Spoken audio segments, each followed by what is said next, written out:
주님 우리 가운데 함께 하십니다. 우리 옆에 계신 분과 서로 인사하실까요? 주님 우리 안에 함께 하십니다. 네, 주님 우리 안에 함께 하십니다. 네. 네.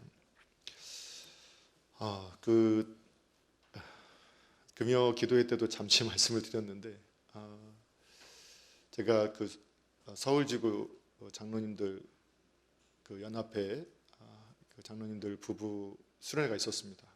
한 500명이 모이는 곳 가운데 49명만 들어가게 배치를 해놓고 얼마나 꼼꼼하게 방역 수칙을 하고, 그 다음에 다른 분들은 오신 분들도 돌아가면서 그 홀에 나오고, 나머지 분들은 그 방에서 유튜브를 통해서 거기 가셨는데도 그렇게 확인하고, 식사도 아주 다 나눠서 이렇게 하고 나서 제 특강 순서가 끝나고 나서 뒤에 계신 선배 목사님이 친밀한 분이라서 같이 식사를 좀 하고, 오랜만에 만났으니까 좀 이야기 좀 하고 가자 해서 근처 강원도 쪽이어서 근처 오색약수터가 있는 그 식당을 찾아서 이제 발걸음을 좀 옮겼는데 정말 깜짝 놀랐습니다. 차가 얼마나 많은지, 차가 들어갔다가 여기 있다가는 못 나오겠다 싶어서 제가 얼른 차를 빼서 했는데, 그나마 뒤에 차가 많이 안 붙어 있어서 한 15분 고생해서 차를 뺐습니다. 그리고 이제 다른 곳에 가서 식사를 하자고 연락을 해서 춘천 오는 길에 춘천 쪽에 가면 시간도 점심시간이 좀 지나고 하니까 좀 안전하게 식사를 할 수 있지 않겠냐 하고, 거기서 1시 반, 2시 사이에 도착을 했는데 거기도 사람이 바글바글했습니다. 그래도 그때는 좀 사람이 빠져서 빈 방이 있어서 방으로 좀 해달라고 해서 같이 식사를 하고 대화를 하고 올 수 있었는데, 참 많은 생각을 하게 됐어요. 거기서는 왜 그렇게까지, 우리는 그 행사장에서는 왜 그렇게까지 해야 했을까 부터, 또 교회에 대한 여러 가지 모습도 생각해 보면서 이게 뭐지 하는 이런 생각을 했어요. 제가 눈으로 못 보고 제주도에 30만이 갔다, 해운대에 50만 명이 모였다, 흩어졌다 이런 말 들어도 사실 제가 눈으로 못 봐서 실감을 못 했는데, 이번에 제가 직접 보니까 실감을 하겠더라고요. 그래서 또 한 가지 확신했던 건 뭐냐면, 그래도 정말 방역의 수칙을 철저히 지키고 정말 국민의 생명을 보호하고 아끼고 끊임없이 경고하고 하는 것은 교회밖에 없구나. 어떠한 목적이 아니라 순수하게 정말 그 생명을 귀하게 여기고 보호하려고 하는 이러한 마음을 가진 곳은 교회밖에 없구나. 그래서 여러분 너무 답답하고 하시더라도 또 아예 안 나갈 수는 없잖아요. 그런데 정말 조심하시고 마스크 착용 잘 하시고, 마스크보다 더 중요한 게 손 씻는 거라고 계속 하잖아요. 그래서 우리가 마스크 습관적으로 앞에 만지고 하는 거 굉장히 위험한 일이다. 왜냐하면 대부분 손에서 다 감염이 된다. 그런데 우리가 손을 의식적으로 생각 안 해서 그렇죠. 이 손 가지고 막 콩구멍도 이렇게 비비고 막 눈도 비비고 막 하잖아요.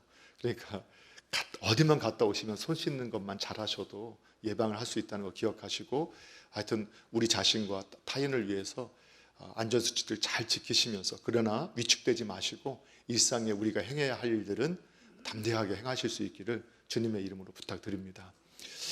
자, 우리가 기독교 세계관이라고 이 사회과학 용어를 통해서 이 기독교 세계관, 그래서 성경적 가치관이 무엇인가, 또 신본주의, 인본주의란 말을 우리가 많이 들었는데, 신본주의, 인본주의가 뭐냐, 결국은 전제 싸움이다.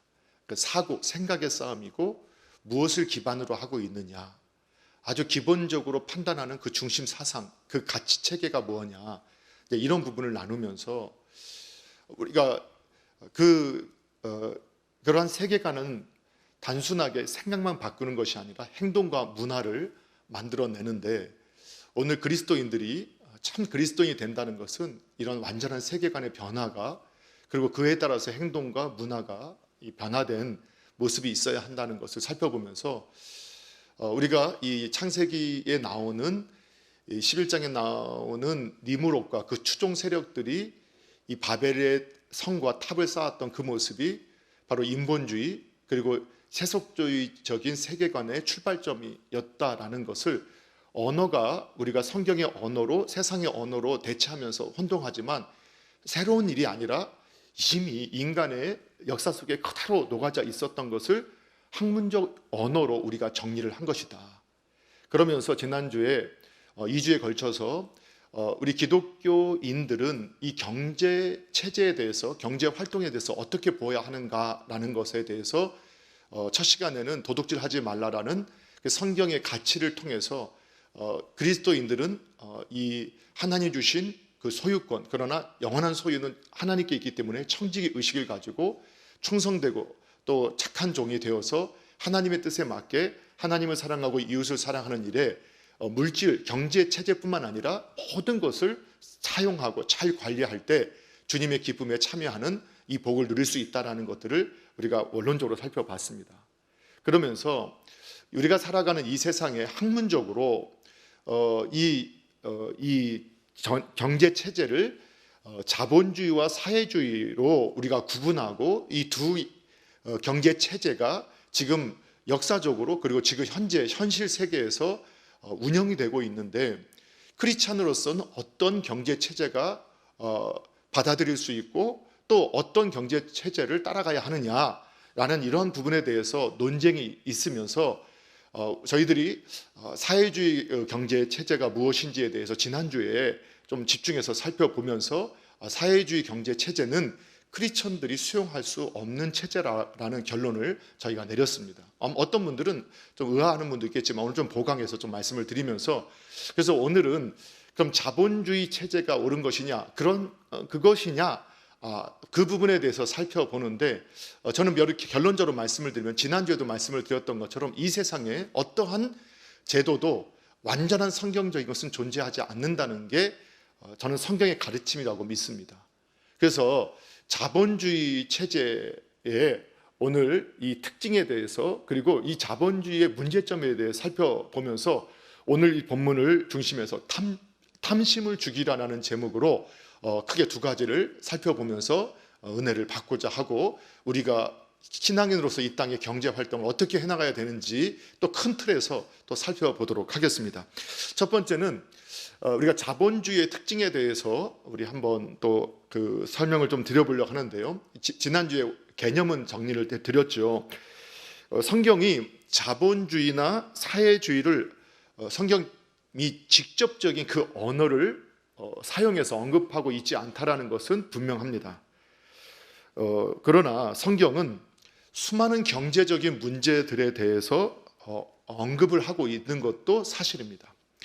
예를 들면 예수님께서 달란트 비유 그리고 성경의 데나리오는 한 노동자의 하루 품삯 그리고 또 예수님께서 부자들에 대한 비유 그리고 가난한 자들에 대한 헌금에 대한 비유들 다양한 내용들은 경제와 관계된 비유라는 것을 알 수가 있고 또 크리스천들의 지혜서라고 하는 또 삶의 방식을 소개해주는 잠언서에는 대부분 많은 장에서 이 경제 활동을 어떻게 해야 하는가에 대한 내용들에 대해서 우리에게 권면해주고 있다는 것을 저희가 발견하게 됩니다. 그렇기 때문에 이 경제는 하나님께서 우리 크리스천들이 우리 성도가 아니면 세상의 모든 피조물 우리 인류가 살아가면서 자연스럽게 형성하게 되는 모든 생산과 또 이윤 추구와 분배의 활동들을 하나님께서 이미 정해 주셨고 이걸 통해서 사람이 살게 하셨다라는 것을 우리가 알게 되어집니다.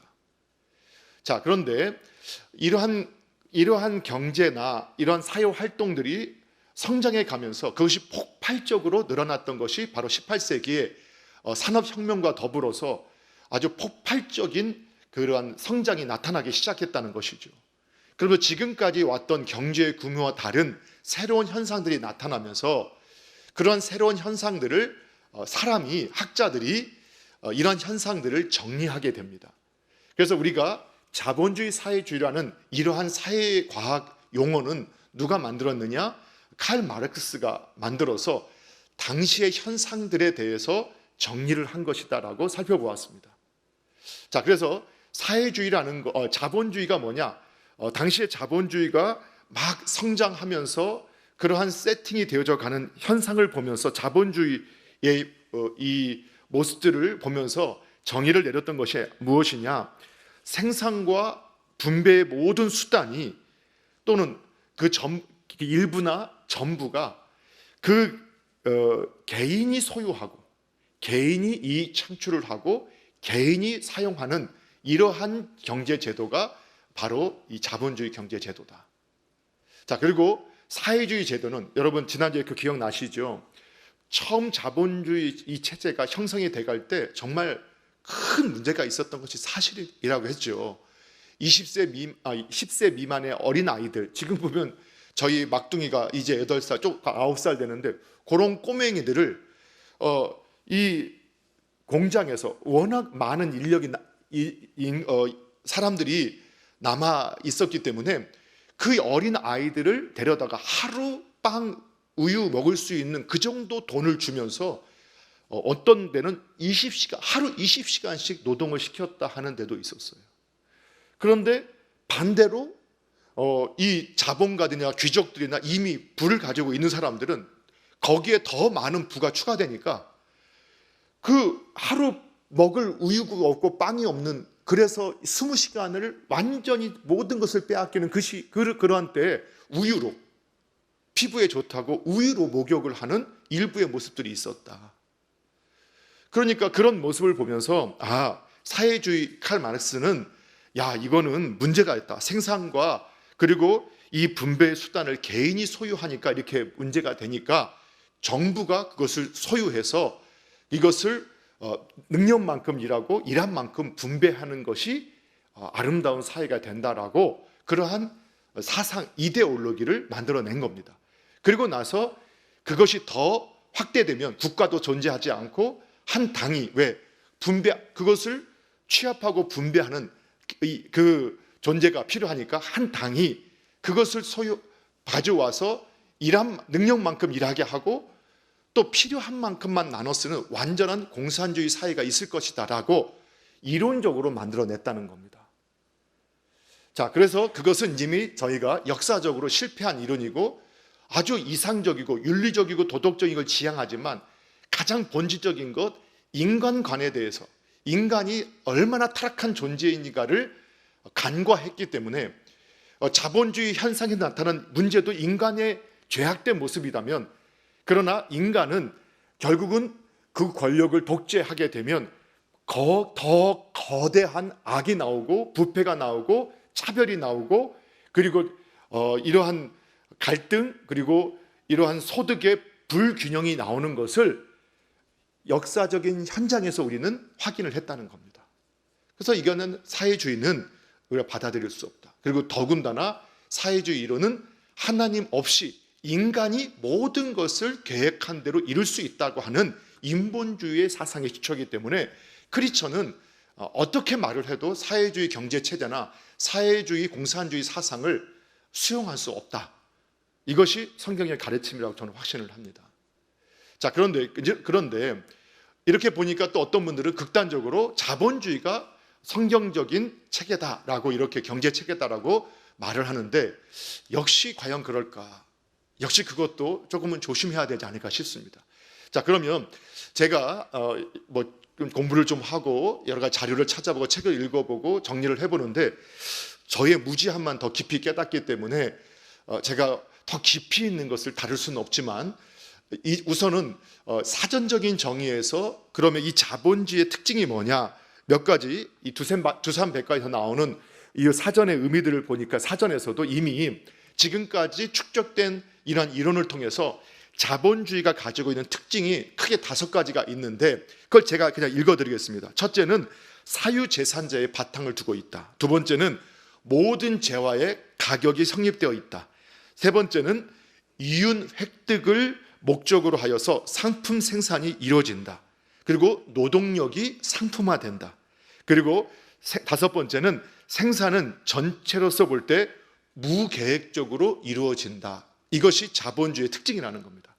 뭐 이게 이런 것들은 그냥 뭐 찾아보면 다 나오는 내용들이에요. 그런데 우리가 자꾸 우리가 살고 있는 거를 학문적으로 체계해서 용어를 어렵게 쓰니까 저희들이 좀 어렵다 이렇게 생각하지만, 그냥 우리가 살고 있는 그냥 생활의 모든 내용들을 그냥 정리한 겁니다.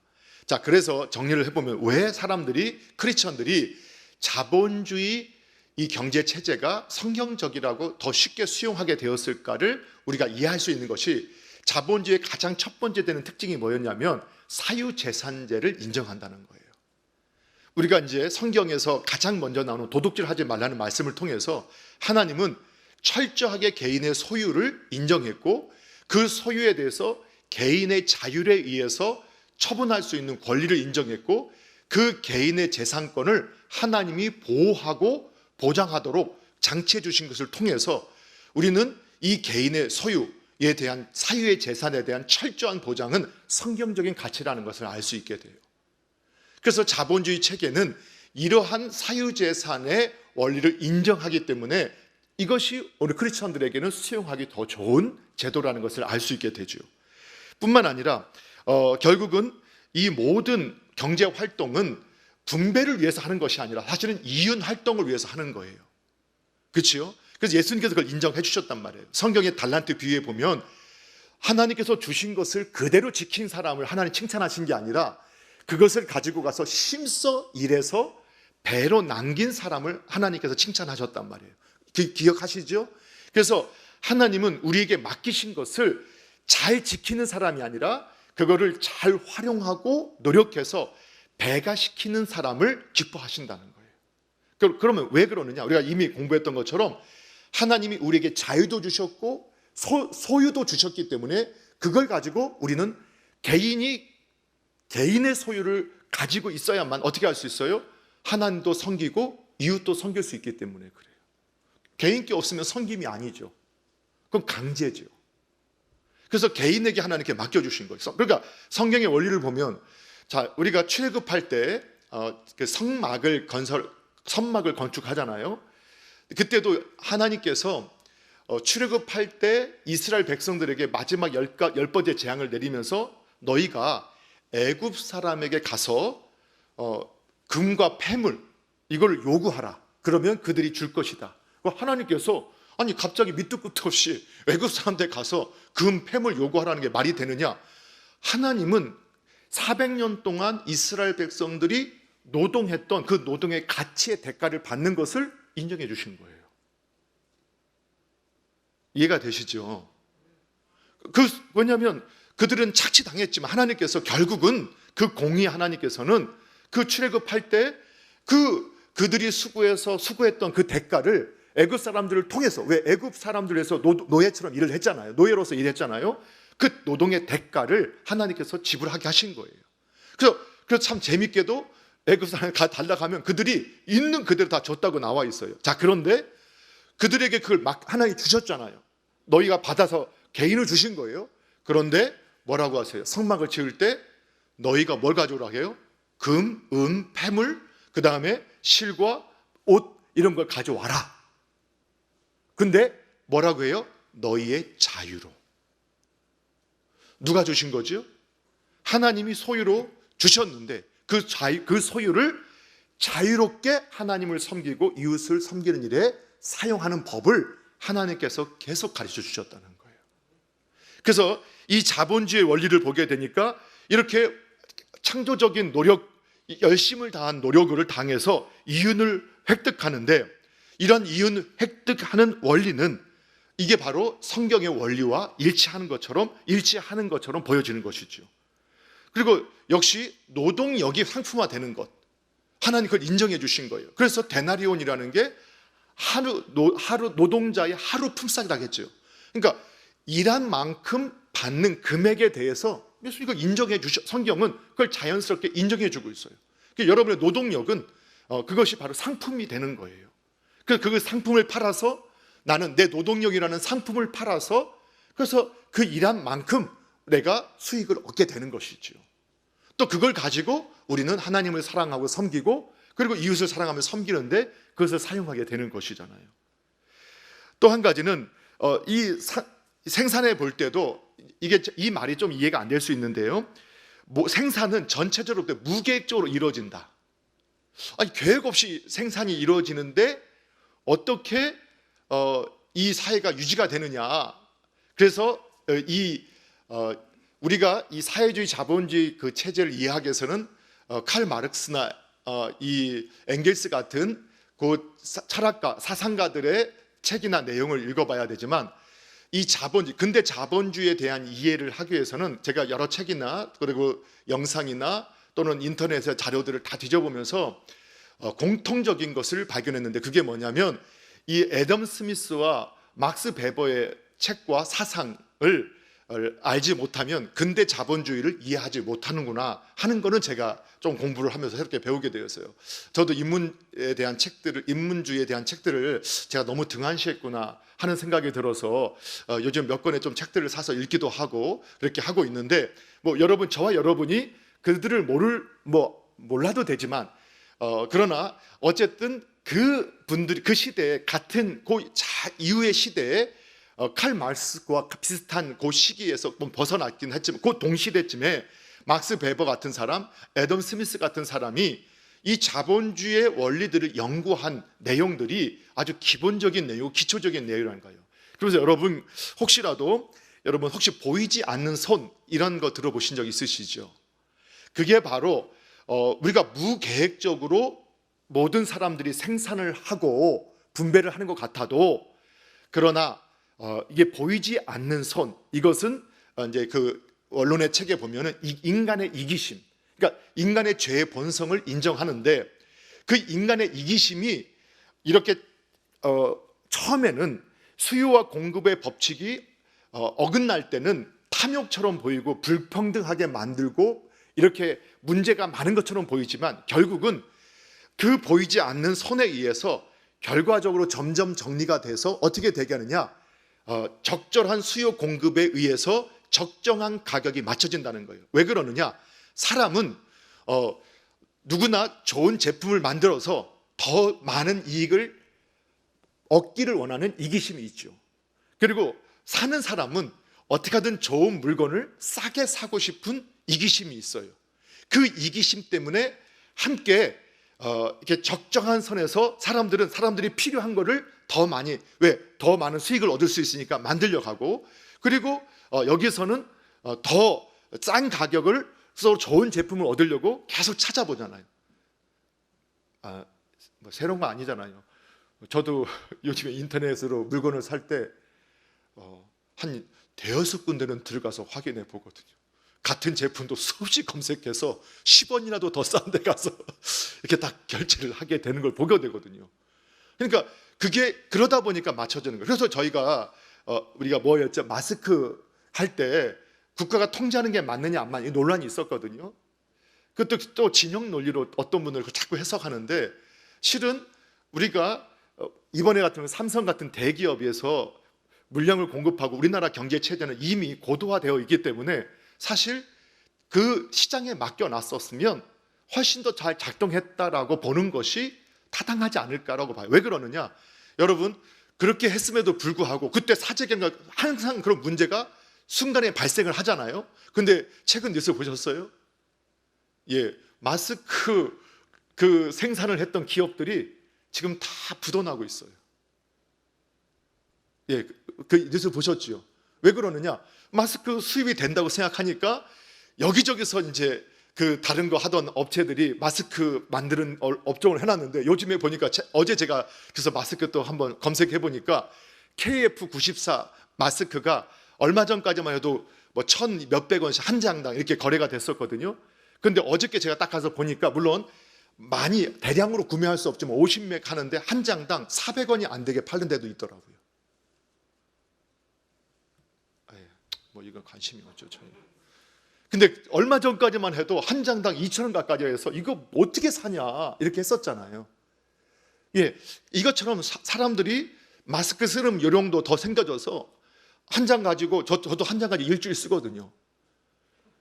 그럼 말이 안 되는 거잖아요. 사실 우리가 배운 방역의 상식으로는요, 마스크 한 장 가지고 일주일 쓰면 그 마스크가 세균의 원흉일 수도 있어요. 그런데 우리가 사용해 보니까 저처럼 사람 많이 안 만나고 이따가 보면 출퇴근할 때나 사람들 만날 때만 딱 쓰니까, 주일날도 저도 여기서 이렇게 쓰고 내려가서 방에 올라가면 또 벗어놓고 혼자 있고, 그러니까 거의 하니까 이렇게 걸어놓고 차에다가 이렇게 햇빛에다가 말려놨다가 또 쓰게 되는 거죠. 그냥 저만 그러나 했더니 다른 분 다 그렇게 하시더라고요. 근데 다른 분을 위해서, 또 저 자신을 위해서, 다른 분을 위해서도 마스크를 써야 되니까 그냥 그것을 쓰고 있는 거잖아요. 그러니까 이처럼 필요에 의해서 공급되어지고, 또 그 필요에 의해서 공급되어지는데 많아지면 사람 가격이 떨어지니까 공급하는 사람들은 자기의 이기심 때문에 자연스럽게 공급을 내리는 거죠. 그래서 요즘에 제가 꼬부기라고 이걸 이렇게 설교를 준비하다 보니까 꼬부기라는 과자가 있대요. 뭐 이런 것도 오늘 가서 또 사 드시고 싶으시는 모르겠는데, 그 과자가 지금 엄청 인기래요. 그 원래 꼬부기에다가 초콜릿을 바른 그 꼬부기라는 과자가, 이거 제가 선전해 주는 거예요. 근데 그 과자가 없어 못 팔 정도로 그렇게 많이 팔린다는 거예요. 그러면 저는 그걸 보면서 예전에 허니버터칩이라는 과자가 있었어요. 그게 어떤 제과점에서 어떤 그 과자 회사에 나온 건데 웃돈을 주고 그걸 사려고 줄 서서 샀던 기억이 있거든요. 그런데 최근에 제가 우리 막둥이하고 앞에 있는 마트에 가보니까 허니버터칩을 4개 묶어서 팔고 있더라고요. 그러니까 자연스럽게. 참 신기하게 저 같은 사람은 비싸면 안 먹거든요. 근데 어떤 분은 욕구가 비싸면 더 먹고 싶어하는 분이 계세요. 그 사람의 각각에 맞춰서 활동을 하다 보면 그걸 맞춰지는데 그게 보이지 않는 손이다. 그런데 애덤 스미스는 이 보이지 않는 손을 뭐라고 말을 했냐면, 모든 이의 행복을 위해 자비로운 신이 세상을 다스리는 은밀한 방식이다. 그러니까 경제 활동에서만 애덤 스미스가 말한 게 아니에요. 그래서 어떤 분들은 보이지 않는 손은 수요와 공급에 대한 그 이론이라고 말을 하는데, 애덤 스미스는 종교 철학가였고 이 사회 사상가였는데, 그가 뭐라고 말했느냐, 모든 이의 행복을 위해서 자비로운 신이 세상을 다스리는 은밀한 방식. 그래서 이 인간이 타락한 죄인이지만 하나님께서 양심을 주시고 이 경제 활동도 하나님께서 허락하신 상황에서 사람이 자기를 보호하고 남들을 섬기고 지키고 또 다양한 활동을 함을 통해서 이 사회가 유지되게 하셨는데, 인간이 만들어낸 게 아니라 봄, 여름, 가을, 겨울 사계절이 지나가는 것처럼 자연의 운영처럼 인간이 활동하는 그 영역도 결국은 보이지 않는 신이. 그래서 애덤 스미스는 크리스천이었는지 아닌지 잘 모르겠어요. 그러나 그 시대가 기독교 문학의 사회에서 그가 봤을 때, 그가 신을 인정하지 않았든 우리가 믿고 있는 하나님을 믿고 있든 안 믿고 있든 간에, 야, 이거는 정말 보이지 않는 어떤 손, 신이 이거를 다 다스리고 있구나 하고 느꼈다는 거예요. 그러니까 크리스천들이 이 자본주의 경제 체제가 오늘날 우리가 받아들이기에 참 좋은 것이다 라고 이렇게 이해하는 것도 분명히 이유가 있다는 걸 알게 돼요. 자, 그러면 정말로 두 번째, 그러면 자본주의는 완벽한 성경적인 제도인가? 저는 분명히 아니라고 확신을 합니다. 물론 극단적으로 자본주의 경제체제가 성경적인 경제체제라고 주장하시는 이런 내용들도 가끔씩 읽어보거나 듣게 되는데, 아마 그것도 이상적인 겁니다. 예를 들면 기독교 사회주의라는 게 있어요. 예를 들면 저 여씨잖아요. 저희 조상제 여운형 씨가 있거든요. 사실은 사회주의 공산주의자여서 그분을 이렇게 평가했지만, 사실 여운형 저희 조상들 중에서도 보니까 그분은 기독교인이었어요. 그런데 후대에 많은 분들이 평가하기를 그분은 정말 이상적인 기독교 사회주의자였다 이렇게 평가를 해요. 그럼 기독교 사회주의라는 게 뭐냐? 우리가 사도행전 2장의 말씀처럼 인간이, 우리가 똑같은 원리예요. 인간이 하나님의 선하신 다스림 안에서 변화되어서 하나님을 사랑하고 섬기듯이 이웃을 사랑하고 섬기기 위해서 기꺼이 나누어야 한다. 그것을 하나의 절대적인 가치로 믿었던 거예요. 그러나 저는 제가 이제 성경을 이해하고, 저의 성경의 해석이 아니라 이미 이 성경에 나오는 내용을 가지고도 우리가 확인할 수 있는 것이 인간의 죄성을 너무 간과했다는 거예요. 인간의 죄성을. 왜냐하면 지난주에 우리가 사도행전 2장에 나오는 말씀이 이 기독교 사회주의자들이나 이런 분들이 이러한 원리를 개발하고 주장하는 데 사용하지만, 저는 그 본문을 통해서 오히려 그러한 강력한 성령님의 역사가 나타나고, 그리고 12사도와 같은 지금 우리가 쳐다도 볼 수 없는 그 이적과 기적의 주인공들이 다스리는 그 시대에도 문제가 발생했다. 그것이 인간의 죄성이다라는 걸 보여주는 거다. 그래서 제도를 만들고 법을 만들어서 그러한 문제를 최소화하려고 노력하는 것이 이 세상에서 저희가 할 수 있는 최선의 노력이라는 것을 저희가 배우게 되는 거예요. 그러니까 이상은 돼요. 그러나 여러분, 그 고인물은 썩게 되듯이 절대 권력은 부패한다는 것도, 이건 성경의 내용이 아니지만, 그러나 인류 역사 정치학에도 보면 아무리 선한 정권도 권력이 독점화되면요 어떻게 돼요? 반드시 부패하게 돼 있어요. 이승만 대통령 같이 그 선한 의지를 가지고, 물론 요즘에 그 해석을 잘못하는 분도 있지만 냉정하게 객관적으로 볼 때 그분은 탁월한 분인 건 맞고 아주 훌륭한 철학과 사상을 가지고 우리 민족을 여기까지 오는 초석을 놓은 분은 분명해요. 그러나 우리가 부정할 수 없는 것이 그 노년까지 그 정권을 갖고 있을 때 그 정권에 기생하는 사람들, 안타깝게도 많은 분들이 크리스천이었습니다. 오늘날 이 정권에 기생하면서 비난하는 이 일들이 그 상대에 있었어요. 그것은 어떤 정치제도, 사회제도, 경제제도에 대한 문제가 아니라 인간의 문제라는 것을 자꾸 간과하는 거예요. 그러니까 인간은 타락해서요, 아무리 기독교인이라도 절대 권력을 잡고 있으니까 어떻게 되냐? 부패하게 돼 있어요. 자기에게 좋은 말 하는 사람을 기뻐하게 돼 있고, 바른 말 하는 거 힘이 점점 강해지고 독점화되게 되면요 그렇게 되어지는 거예요. 그걸 성경도 다 보여줘요. 그래서 성경에 탁월한 인물들도 실수가 있고 실패가 있는 거예요. 그리고 우리가 보면 요셉과 같은 사람을 왜 우리가 존경해요? 다니엘과 같은 사람을 왜 존경해요? 그런 분들이, 모든 그리스도인들이 그렇게 많았는데, 하나님의 백성이 그렇게 많았는데 그렇게 하는 분이 적었기 때문에 우리가 그분들을 하나의 모델로 삼고 그분들을 배우자, 우리도 그런 신앙이 되자고 권면하는 거 아니겠어요? 그래서 오늘날 자꾸 오늘날 그 시야로 친일파, 공산주의, 사회주의자 하면서 과거의 인물들을 함부로 폄훼하는 발언들을 하면서 그렇게 말하는 분들 정말로 안타까워요. 정말 인간을 모르는 거예요. 왜? 실제로 그 시대에 독립운동을 하는 분은 수백 명에 불과했어요. 역사적 문헌에 보면 독립군으로서 우리가 했던 그분들도 나중에 그 상해 정부에 와서 합리했던 분은 몇백 명에 불과했어요. 그러니까 그분들을 우리가 존경하잖아요. 그런데 마치 내가 그 시대에 태어났으면 나는 독립투사가 되어서 만주벌판을 뛰어다니면서 뭔가를 했을 거라는 자꾸 착각을 하는 것 같은데요, 그렇지 않아요. 우리나라 대부분의 사람들은요 창씨개명 했습니다. 대부분의 사람들은 이 제도 안에서 성공하려고 몸부림쳤습니다. 그런데도 중학교까지 나온 사람이 우리나라 3%밖에 되지 않았었습니다. 네, 저 너무 흥분한 이유는 아니죠. 그러니까 제가 이제 성경을 통해서 그래서 사람은 그래서 지금 자본주의의 가장 큰 문제도 뭐냐?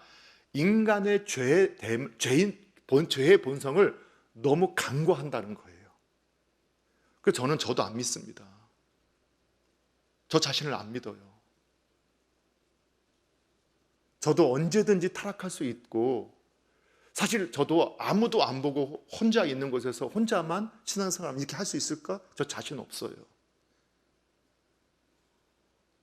그래서 우리가 주일을 왜 하나님께서 모이게 하셨는가도 하나님께서 그걸 아셨어요. 인간의 약함을. 그래서 매 주일 하루는 반드시 하나님 앞에 모이라고 하나님께서 하셨던 이유가 거기 있다는 것을 이거는 이제 제 신앙생활을 통해서 점점 깨닫게 돼요. 여러분, 우리가 벌써 온라인 예배 드리면서 나타나는 부작용들을 여러분 경험하시잖아요.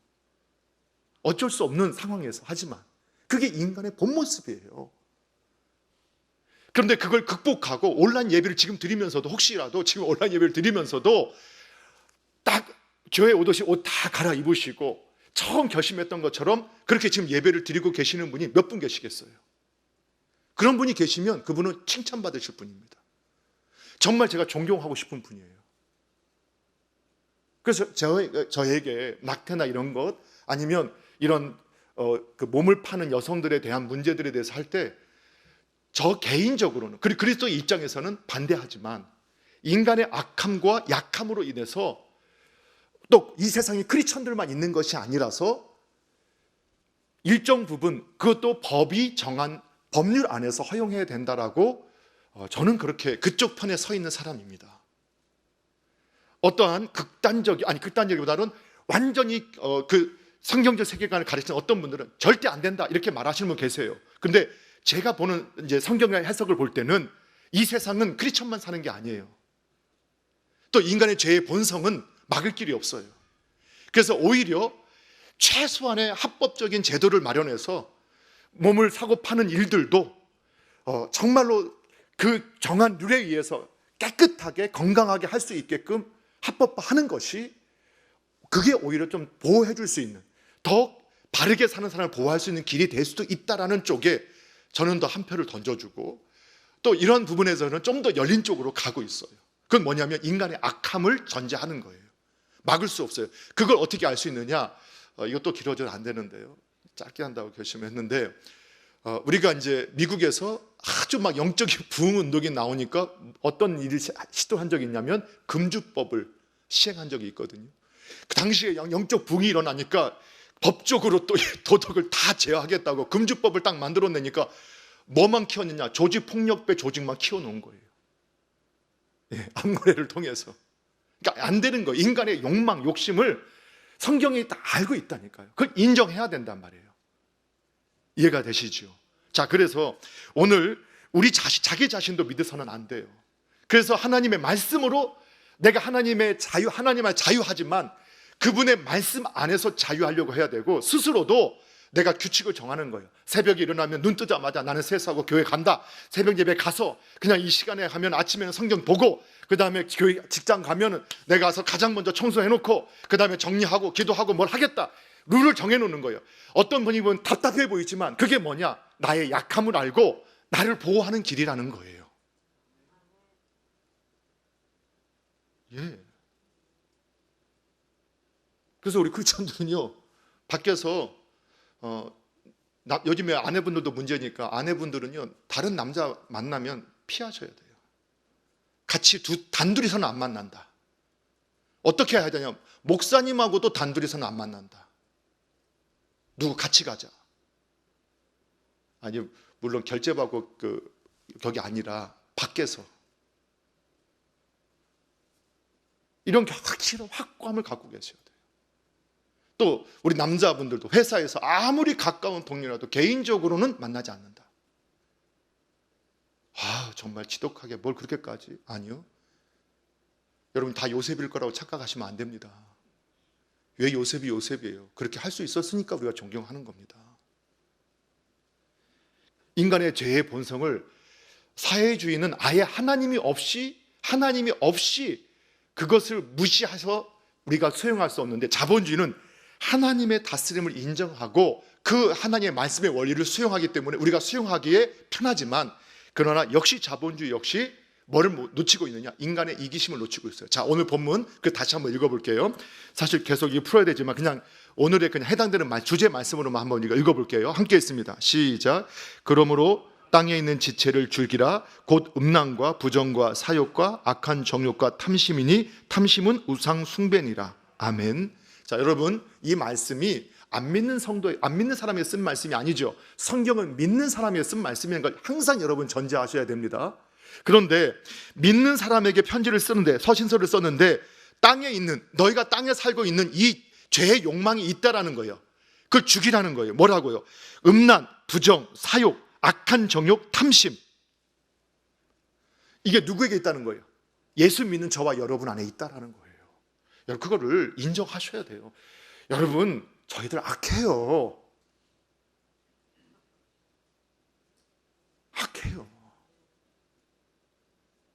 그래서 저희가 당신은 악합니다 이렇게 서로 나누라 하니까 별로 기분 안 좋아나 하시는데 근데 그게 성경이라니까요. 그래서 제가 억지로라도 당신 악합니다.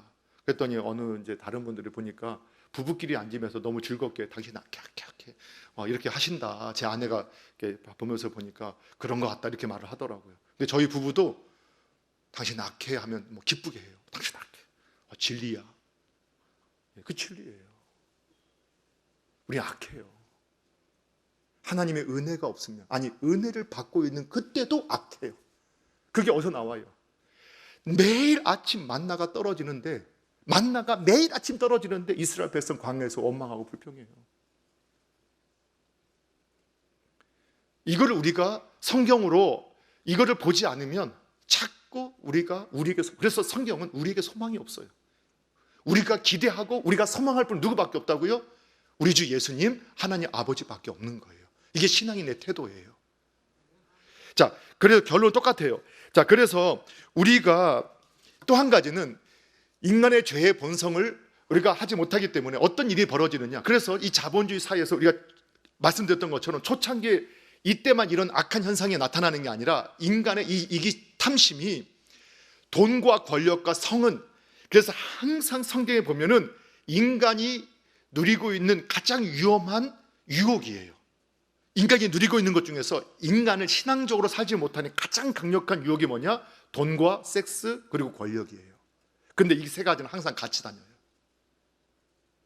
그렇잖아. 우리가 보면 돌아가셨 어떻게 하셨던 이런 분들, 권력의 정점에 있는 분들이잖아요. 근데 다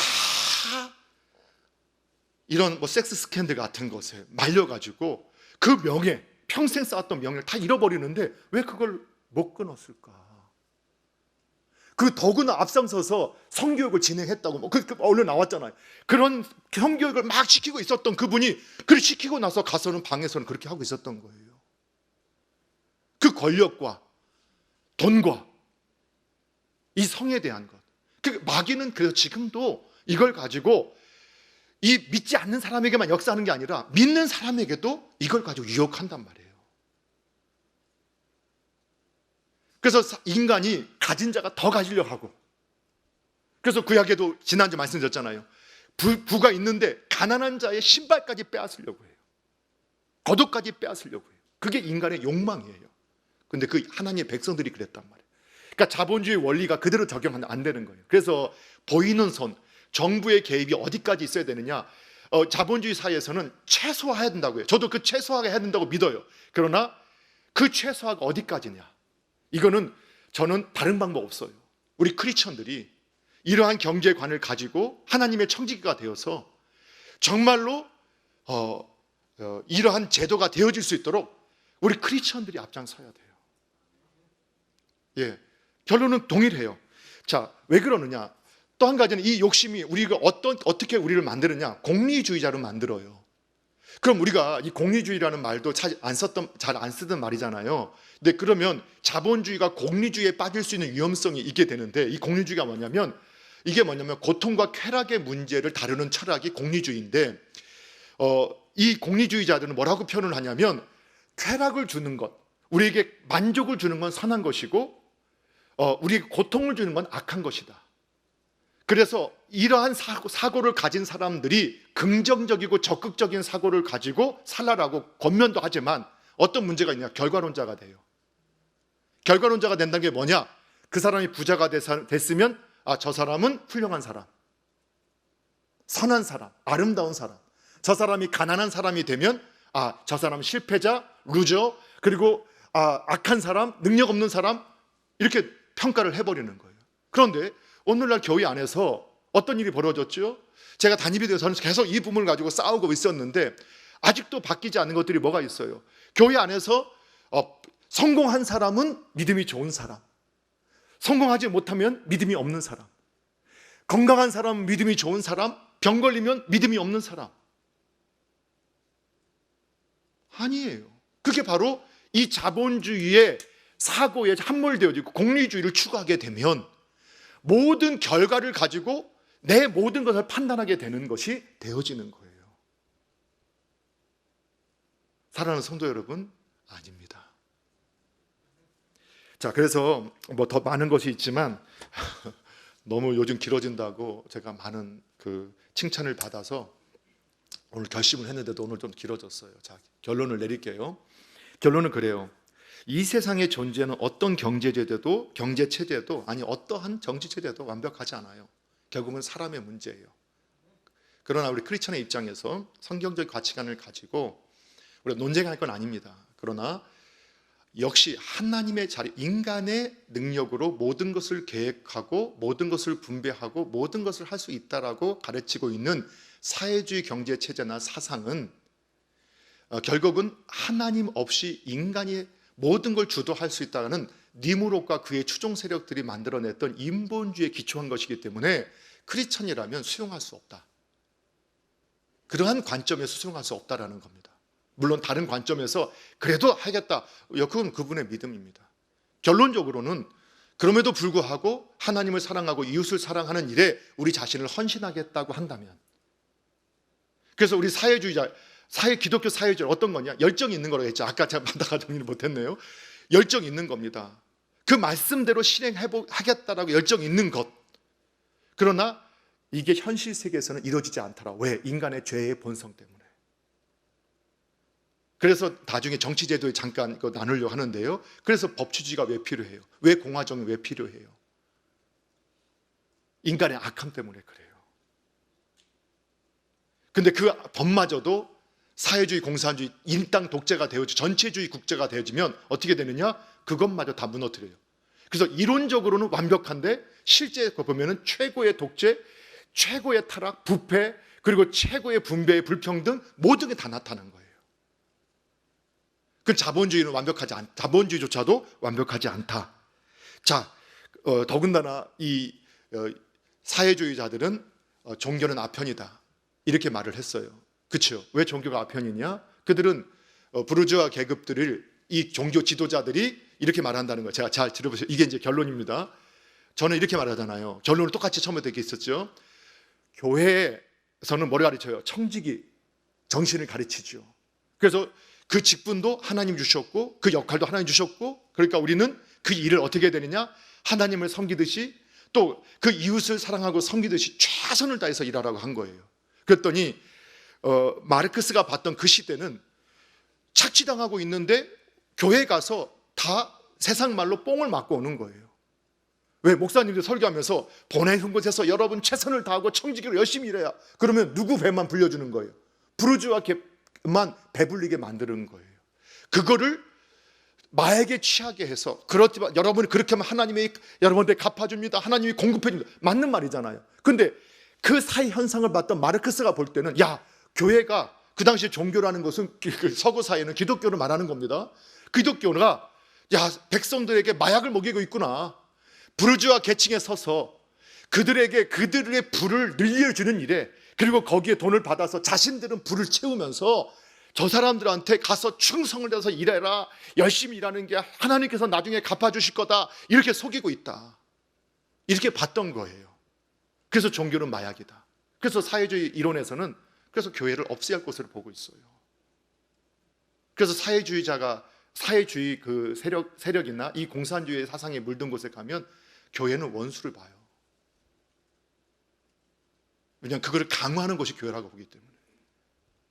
특히 자본주의, 근대 자본주의는요, 막스 베버나 아담 스미스의 책들을 보게 되면 근대 자본주의는요, 종교 개혁과 함께 나오면서 우리 청교도 정신, 그리고 위그노 정신, 청지기 정신으로 세팅된 것으로 해석을 많이 해요. 저는 결론을 똑같이 맺습니다. 세상에 완벽한 제도는 없어요. 인간이 죄인이기 때문입니다. 그러나 우리가 하나님의 다스림을 통해서 겸손하게 우리는 청지기로서 정말 모든 것 하나님께부터 와서 우리가 다 나누고 섬길 수 있는 자가 될 때, 하나님을 위해 사랑하고 하나님을 사랑하고 이웃을 사랑하고 하나님을 섬기고 이웃을 섬기도록 자발적으로 우리가 그 은혜 안에서 나눌 수 있을 때, 그분이 진정 자유자요, 하나님의 은혜 안에서 하나님이 주신 것으로 복의 톤으로 쓰임받는 분이요, 그런 분이 어떻게 되느냐? 하나님의 기쁨에 참여하는 자가 되는 분이라는 것을 여러분 믿으시기 바랍니다. 그러면서 우리 개개인 한 사람 한 사람이 그러한 믿음으로 살아가면서, 사회는 우리가 그 속에 속해 있기 때문에 저와 여러분이 이러한 제도가 세팅될 수 있도록 저와 여러분이 속한 곳에서 그런 제도가 세팅될 수 있도록 만들어가는 일도 누가 해야 되느냐? 저와 여러분의 몫이라는 것을 믿으셨으면 좋겠어요. 이것이 바로 세상을 정복하고 주님의 나라가 임하게 하는 방식을 믿으시고, 오늘 이 아침에 나오신 저와 여러분이 그 사명을 잘 감당할 수 있게 되기를 주님의 이름으로 축원합니다. 기도하겠습니다. 하나님 아버지, 감사합니다. 오늘도 저희들에게 귀한 은혜 주시고 하나님의 자녀 삼아 주셔서 정말 이 땅에서 하나님을 섬기면서 살아갈 수 있게 해주신 것 감사드립니다. 모든 것 주님께로부터 와서 또 주님과 또 하나님께서 허락하신 이웃을 위해 사용할 수 있는 은혜를 주셨사오니 저희가 바르게 믿고 깨닫고 행동하고 또 복의 통로로 쓰임받게 하여 주시고 주님의 기쁨에 참여하는 복의 통로들이 되게 하여 주시옵소서. 예수님의 이름으로 기도합니다. 아멘.